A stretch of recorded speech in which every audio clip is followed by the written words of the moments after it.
فصل اول پایتخت با یک تصمیم بزرگ شروع میشه. خانواده نقی معمولی بعد از سالها زندگی در شیرگاه کوچ میکنن و راهی تهران میشن تا شاید زندگیشون رونق بگیره. در راه تهران کلی خوش میگذرونن و میخندن تا به تهران میرسن. اما همین که پا میذارن تو پایتخت، از همون لحظه اول میفهمن اینجا با شیرگاه فرق داره. ترافیک، شلوغی، گرونی و البته پیدا کردن خونه. نقی با 1000 امید سراغ اولین صاحب خانه میره و یه واحد خوب هم پیدا میکنه.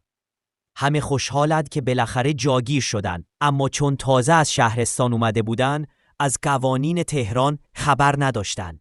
کامیون اجازه تردد در شهر نداره. همین باعث شد وقتی خواستن اسباب و اساسیه رو بیارن، پلیس جلوی کامیون رو بگیره و جریمه‌شون کنه.